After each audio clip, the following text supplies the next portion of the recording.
모음의 변화를 배워야 되고요. 두 번째가 이제 표기법 종류로서 종성법, 표기법, 그리고 마지막으로 뭐야? 동국정식 관점 표기라고 하는 걸 배워야 됩니다. 그러면 이제 음운의 변화부터 한번 볼게요.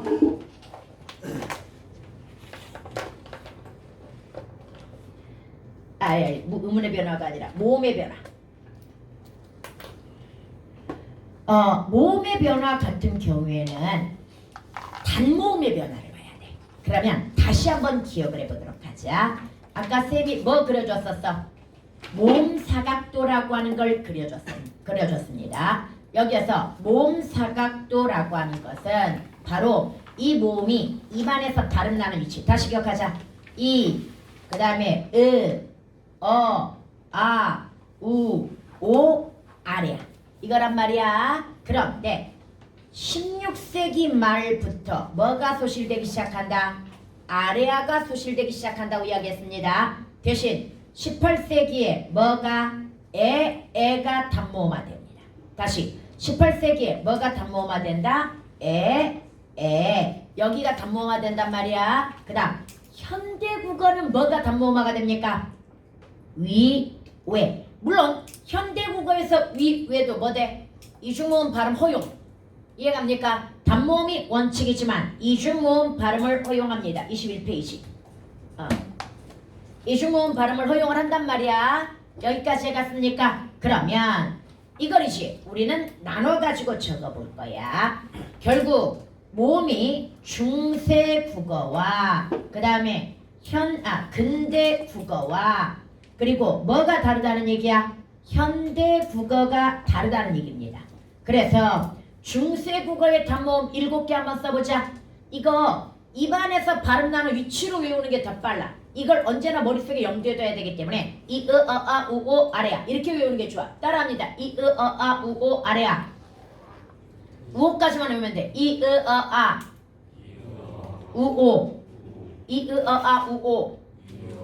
이래야 이거 발음 현상 모음과 관련된 거 이해하기가 편해져. 이렇게 외워야 돼. 뭔 말인지 알겠죠? 그럼 여러분들 이걸 그대로 써. 이, 우, 오. 역시 똑같이 이, 우, 오. 현대국어도 이, 우, 오란 말이지. 그런데 중세국어 때는 뭐가 들어가 있었어? 아래아가 단모음이었는데 중세국어에서 아래아가 사라지지. 근대국어로 넘어오면서 그러면서 애가 단모음화가 됩니다. 이해갑니까? 그리고 현대국어에서는 이 애에다가 뭐까지 단모음화 된다고 그랬어? 위, 외까지 단모음화가 됩니다. 뭔 말인지 알겠죠? 그런데 이제 거꾸로 생각해보자. 이 네 개의 공통점. 원래는 중세국어에서 이중모음이었던 위, 외의 공통점. 하향식 이중모음입니다. 역시 증거를 또 보여줘야 되겠지요. 하향식 이중모음, 상향식 이중모음이라는 말을 나만 가르칠까? 너네 학교도 가르쳤네. 하향식, 상향식 가르치잖아. 이해갑니까? 그리고 이걸 안 가르쳤으면 선생님이 조금 성의가 없는 거야. 작년에 일부 선생님 중에 이런 거 안 가르치고 그냥 고전문법 대충 가르친 선생님이 있거든요. 문법은 작년이 최악이었던 것 같아요. 올해도 조금 덜 가르치긴 해. 근데 작년에는 그냥 읽어줘. 책을 읽어주는 수준으로. 올해가 더 성의가 없나? 올해는 아예 문법책을 선택을 안 했네. 1학년이. 작년 1학년은 문법 부교재가 있었거든. 올해 1학년 없네. 문법 부교재가. 그러네. 그래도 작년에는 그 문법 부교재를 읽어는 줬거든. 근데 지금은 교과서만 한다는 얘기 아니야. 그러고 보니 미안하다. 이해 갔습니까?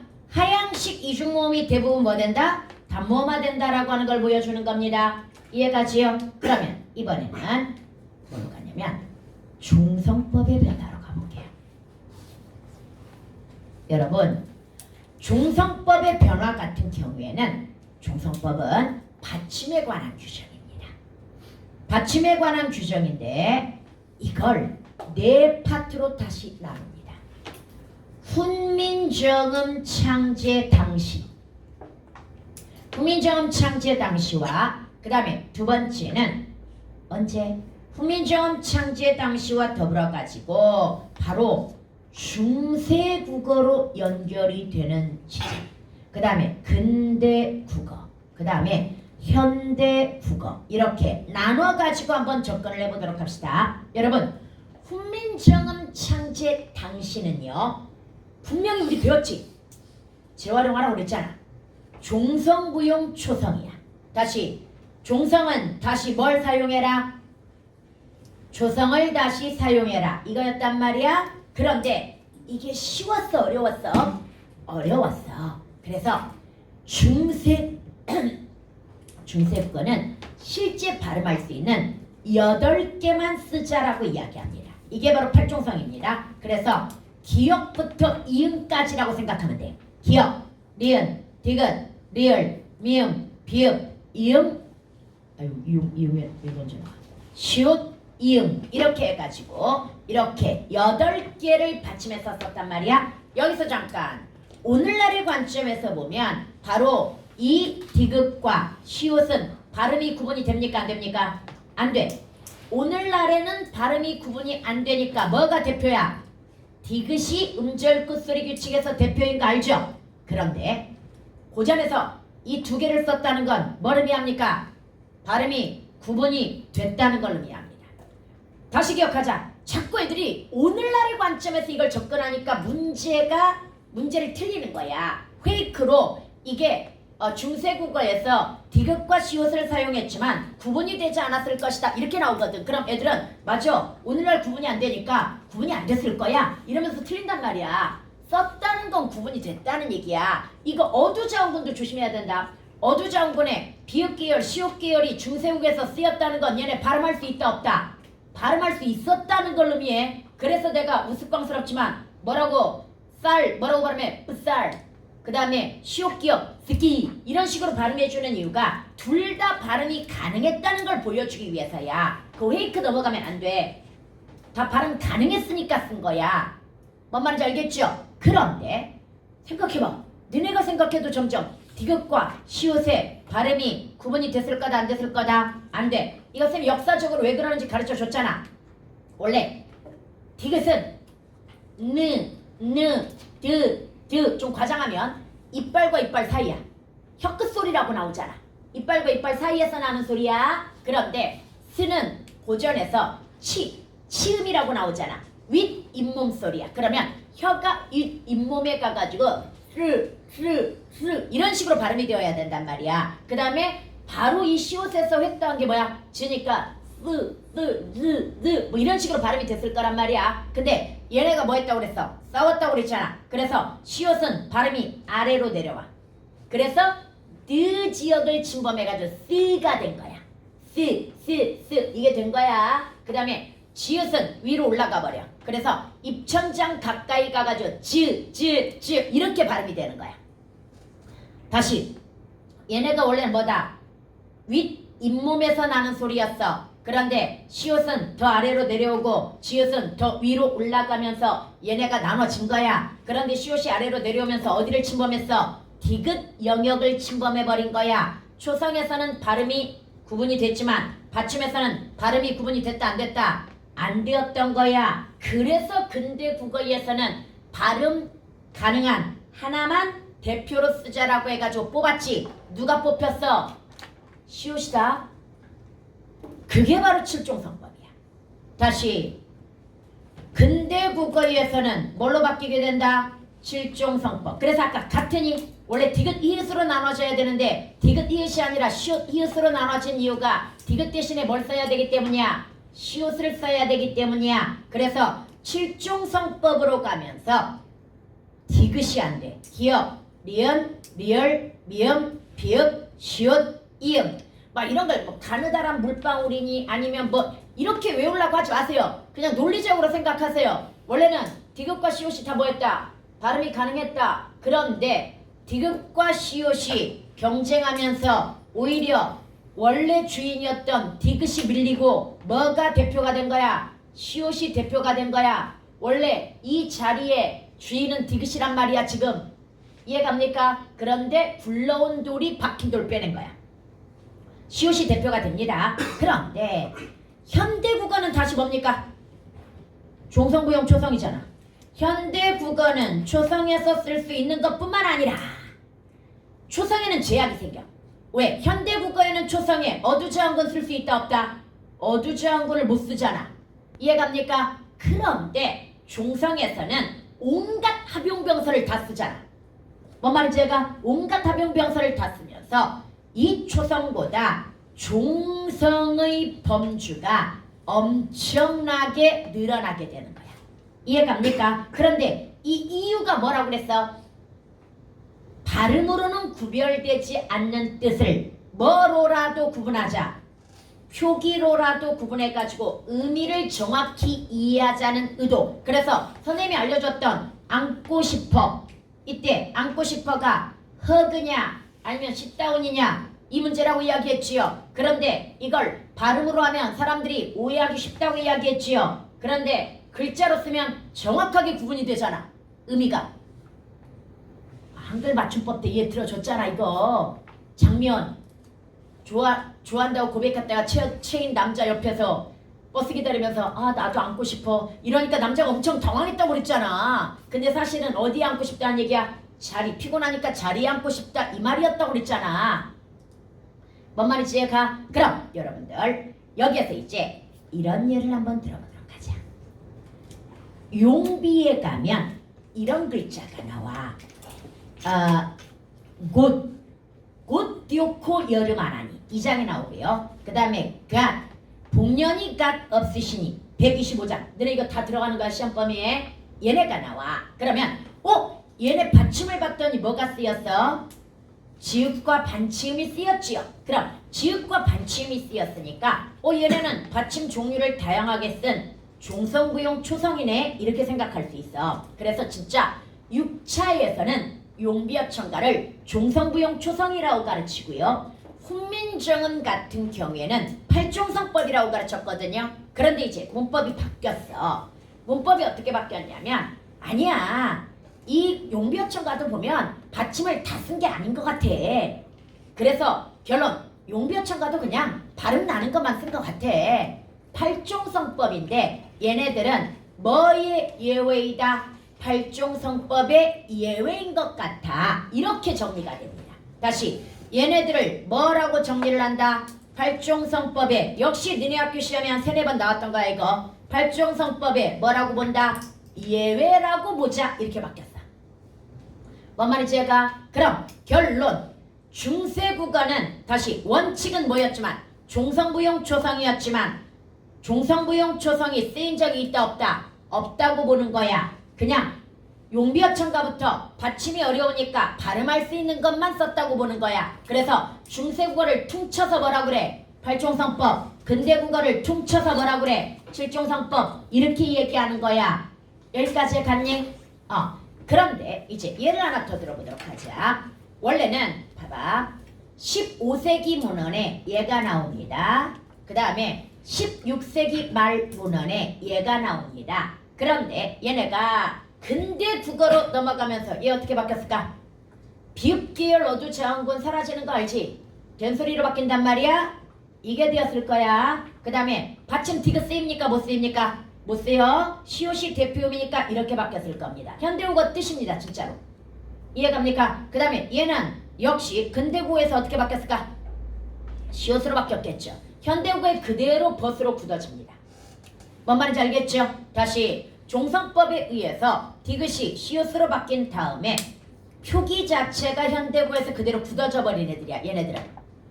오케이? 원래 15세기 문헌을 보면 16세기 문헌을 보면 뭘로 나온다? 디귿 받침으로 나오는데 종성법 때문에 이렇게 변한 애들이라는 이야기야. 여기까지 갔죠? 오케이? 그 다음에 이제 표기법으로 가볼까요? 여러분 표기법도 선생님이 지금까지는 애들한테 어떻게 가르쳤냐면 그냥 연철, 그 다음에 분철, 그 다음에 거듭적기 이렇게 가르쳤는데 이번에는 시기별로 한번 나눠볼게요. 시기별로 나눠가지고 한번 정리를 해보도록 하자. 표기법이 봐봐.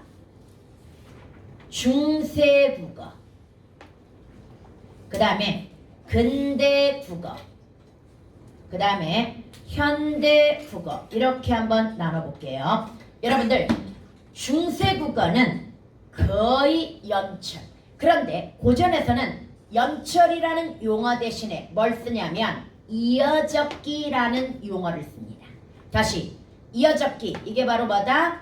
연철이라는 말이야. 그 다음에 근대국어로 들어가면서 일단 끊어적기가 많이 나타나는 양상인데, 그러니까 끊어적기가 계속 확대가 된단 말이야. 확대가 되는데 문제는 여기에서 근대국어에 아주 이상한 게 하나 나타납니다. 거듭적기라고 하는 게 나타납니다. 그리고 여기에다가 끊어적기도 확대가 됩니다.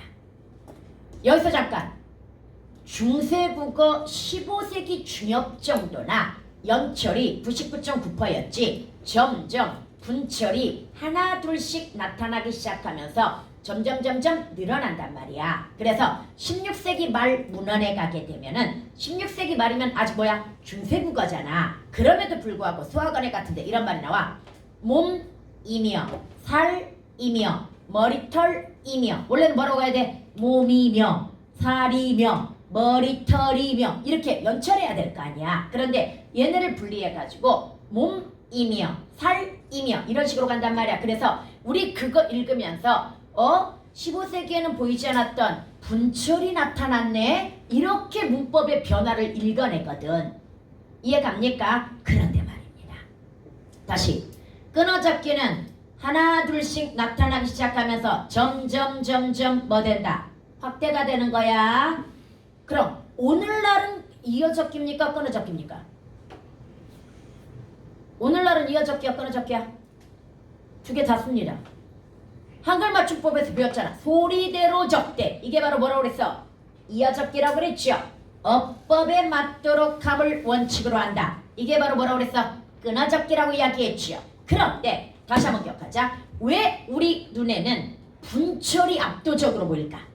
다시, 여기는 현대국어는 이어적기와 그 다음에 무엇을 같이 쓰고 있어? 지금 끊어적기를 같이 쓰고 있단 말이지. 그런데 왜 오늘날이 끊어적기가 압도적으로 보이냐면요, 바로 연철에서 가장 대표적인 건 조사나 어미나 접사 같은 걸 연결할 때 모두 소리대로 적어버린다는 거야. 이해갑니까? 그런데 현대국어에서는 가장 중요한 문법적 요소인 조사와 어미를 다 뭐해? 분철해버린다는 이 차이 때문에 엄청 분철이 압도적인 것 같이 보이는 거야. 뭔 말인지 이해가? 다시, 여기는 조사라든지 아니면 어미라든지 이런 것들을 모두 뭐 해버린다? 분리해가지고 적어버리기 때문에 끊어적기가 압도적으로 나타나는 것 같은 느낌이 드는 거야. 여기까지 갔죠? 그러면 선생님, 이어적기 끊어적기는요 익숙해요? 이건 한글 맞춤법에서도 했으니까. 그런데 거듭적기는 뭔가요? 거듭적기는 얘는 과도기적 형태, 딱 17세기에 나타났던 과도기적 형태로서 얘를 분철시키고 그리고 받침, 그러니까 연철시킨 다음에 받침 하나 더 써주는 분철, 그러니까 연철과 분철을 합쳐버린 거야. 다시, 얘는 받침도 써주고 어디에서도 써준다? 초성에서도 써주는 이상한 형태야. 그러면 이제 얘를 하나씩 들어보도록 할게요. 얘를 우리 이걸로 한번 들어보자. 깊다의 어근 깊에다가 안이라고 하는 관형사형 전성 어미를 결합해가지고 얘를 표기를 한번 해보도록 하자. 이어적기 뭐라고 나오겠어? 기판 이렇게 나오겠지. 이어적기는 이렇게 나올 거고요. 그 다음에 끊어적기는 뭐라고 나와야 돼? 사실은 근대국어 끊어적기는 기억하자. 어차피 한번 배웠으니까 재음수와 그러니까 크트푸치가 뒤에 모음으로 시작하는 뭘 만날 때? 형식 형태소를 만날 때, 특히 어미를 만날 때 뭐가 돼버려? 그드브즈 플러스 히읗으로 분리되는 현상. 거센 소리 되기 원래 반대야. 다시, 거센 소리 되기는 뭐였어? 그드브즈 플러스 히읗이 크트푸치가 되는 현상이었지. 그러나 어디에서는 고전에서는 오히려 반대 현상이 나타나. 반대 현상으로 뭐가 나타난다? 끝에 부치가 그드부츠 플러스 히읗으로 분리되는 현상. 그럼 얘는 이렇게 나타나. 깊은 이렇게 나타난단 말이야. 왜 의라고 적었어? 아래가 이미 변했잖아. 근대국어에서는 둘지음절 아래가 뭘로 변한다? 의로 변한다고 이야기했잖아. 그래서 모음주가 깨진다고 이야기했죠. 그래서 이렇게 적은 거야. 그럼 현대 끊어적기는 뭘까? 얘는 완벽하게 원형을 살려야 되니까 깊은으로 가겠지. 뭔 말인지 갑니까? 그럼 이제 하나 남았어. 거듭적기는 뭘까? 거듭적기는 받침도 적어주고 뭐도 적어준다고 그랬어? 초성도 적어준다고 이야기했지요. 그래서 일단 그대로 내려와 볼게. 일단 연철합니다. 그래놓고 받침을 적어주는데 여러분 17세기네. 근데 국어면 몇 종성법이야? 7종성법이야? 그럼 받침을 피읍을 적을 수 있어 없어? 없지. 여기 뭐 들어갔을까 받침? 비읍이 들어가. 이렇게 적히는 걸 뭐라고 이야기한다? 이렇게 적히는 걸 뭐라고? 오씨 쏘리 왜? 이 밑에다 적어야지 이거 킵을. 이렇게 적는 걸 거듭적기라고 이야기하는 거야. 뭔 말인지 이해가? 그래서 이렇게 적는 걸 거듭적기라고 한다는 거. 그래서 이거 말고 모의고사에 나왔던 거 하나 더 들어주면요. 이런 예가 있습니다. 는 물이 있어. 그럼 여기에다 목적격 조사 붙여봐. 을이 붙어야 되겠지요. 그런데 얘가 이렇게 나와. 는 물 를 이렇게 나와. 그럼 을이 붙어야 될 자리에 지금 뭐가 붙었다? 을이 붙어야 될 자리에 지금 뭐가 붙었다? 늘이 붙었단 말이지. 그럼 이걸 바로 받침을 한번 뭐 해줬다고 보는 거야? 더 써줬다고 보는 거야. 이해갑니까? 그래서 이걸 뭐라고 이야기한다? 거듭적기라고 이야기하는 거야. 조성에서도 한번 쓰고 받침에서 또 한 번 쓰는 걸 뭐라고 이야기한다? 거듭적기라고 한다. 여기까지 갔습니까? 오케이. 그래서 이거 이제 이해 갔지? 원래는 예전에는 그냥 이어적기, 거듭적기, 그러니까 끊어적기 이 세 개만 놓고 얘가 각각 이거야 라고 이야기했지만 쌤이 이번엔 시대별로 한번 본 거야. 다시 중세국어 특히 15세기에는 거의 99.9% 뭐였다? 연철이었어? 그런데 16세기로 넘어가면서 점점 분철이 뭐 된다? 나타나면서 확대되기 시작하면서 근대국어는 뭐 거듭적기도 나타나고 여기에서 뭐도 나타나게 된다? 끊어적기도 옛날보다 훨씬 더 많이 나타나게 되는 거야. 이해갑니까? 그래도 아직은 연철이 더 우세합니다. 다시 고전은 그래도 아직 뭐가 우세하다? 연철. 그런데 현대국어도 이어적기와 끊어적기를 같이 쓰고 있지만 현대국어는 뭐가 더 우세한 편이다? 끊어적기. 특히 조사와 어미를 다 분리해서 적어버림으로써 끊어적기가 훨씬 더 우세한 편입니다. 여기까지 갔습니까? 그럼 이렇게 해가지고 이제 표기법 정리했고요. 이번에는 동국정식 관점 표기에 대해서 한번 정리를 해보도록 하자.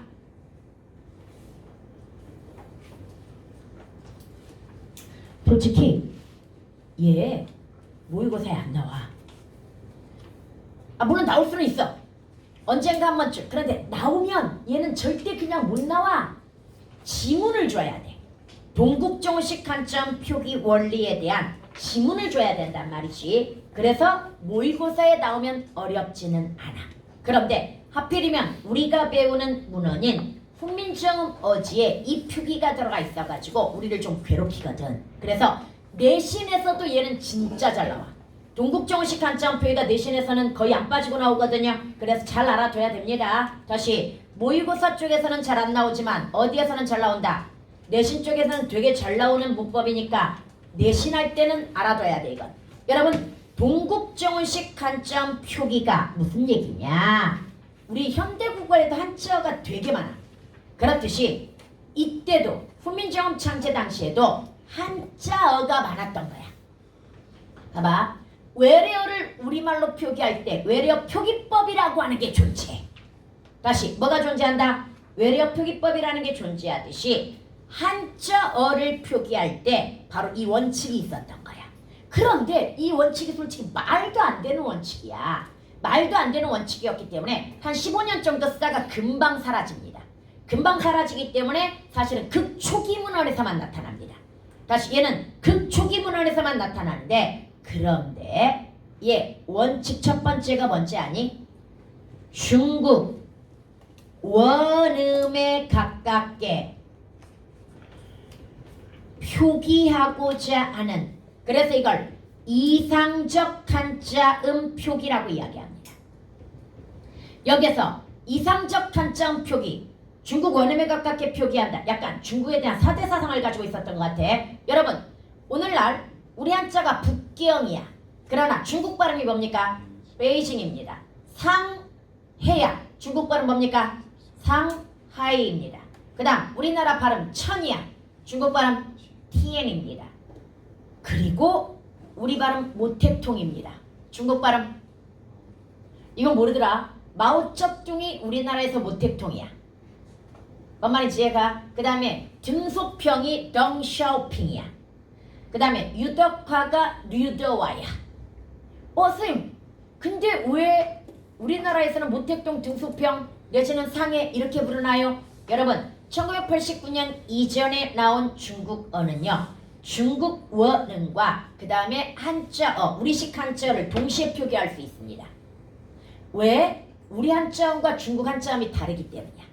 우리나라 한자가 언제 들어오냐면 2세기경에서 4세기경에 걸쳐서 언제 들어와? 삼국시대에 들어옵니다. 그런데 이게 들어온 목적이 한자 자체를 수입한 게 아니야. 한자를 빌려다가 우리 말을 표기한 거야. 그래서 중국에서 사용하는 한자와 우리가 사용하는 한자는 점점 시간이 지날수록 차이가 생기게 돼. 특히 발음상에서. 다시 우리는 북경이라고 발음하지만 중국은 뭐라고 발음한다? 베이징이라고 발음하는 이 발음 소리가 달라져 버리는 거야. 그런데 문제는 바로 아니 15세기에 들어와가지고 이제서야 다시 뭐대로 쓴다 표기를 중국 원음대로 쓴다 이거야. 실제 의사소통에서는 뭐라고 그래? 북경이라고 이야기하는데 쓸 때 표기할 때는 반드시 뭐라고 써야 된다? 베이징이라고 써야 된다. 이거나 마찬가지인 거야. 그런데 이 두 개를 다 알고 있으면 모르겠지만 그냥 평소 때 우리는 북경이라고 있는 한자를 갑자기 쓸 때만 베이징이라고 써놓게 되면 뭔 말인지 이해가 안 가? 안 가는 거야 이거. 그래서 이건 솔직히 말이 안 되는 거였어. 중국 원음에 가깝게 표기하는 이상적 한자음 표기는 그래서 얼마 가지 않아 사라지게 되는 거야. 왜? 의사소통이 안 되는데? 현실적으로 말이 안 되는데? 그래서 이거 조심해야 돼. 이상적 한자음의 반대가 현실 한자음이다. 동국정식 한자음 표기는 이상적 한자음 표기고 얼마 지나지 않아 뭘로 변하게 된다? 현실 한자음 표기로 변하게 되는 거야. 이거 한 15년밖에 안 쓰인다고 그랬잖아. 이해갑니까? 현실 한자음이라는 말 페이크 많이 들어가니까 조심하세요. 현실 한자음은 우리식으로 읽는 거야. 이상적 한자음은 중국 원음에 가깝게 표기하는 거야.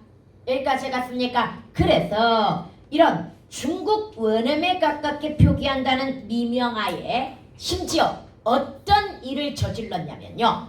중국 한자는 완벽한 문자야. 그래서 반드시 한자는 뭘 갖춰야 돼? 한자음은 조성, 중성, 종성을 갖춰서 써줘야 된다고 생각해.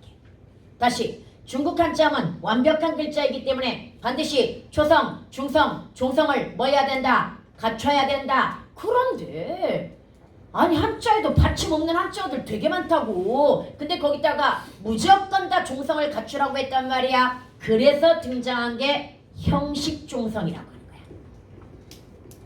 그래서 아까 우리가 본 것들이 나타난 거야. 우리가 본 뭐가 있어? 세, 중, 제 이런 말이라든지 아니면은 28 지하를 만들오니 이렇게 나와. 28자야. 28짱이라고 읽으면 안 돼. 이게 한자라서 그래 지금. 뭔 말인지 제가 문자할 때 그 자자야. 한자라서. 선생님 얘가 한자인지 아닌지 어떻게 알아요? 걱정하지 마세요.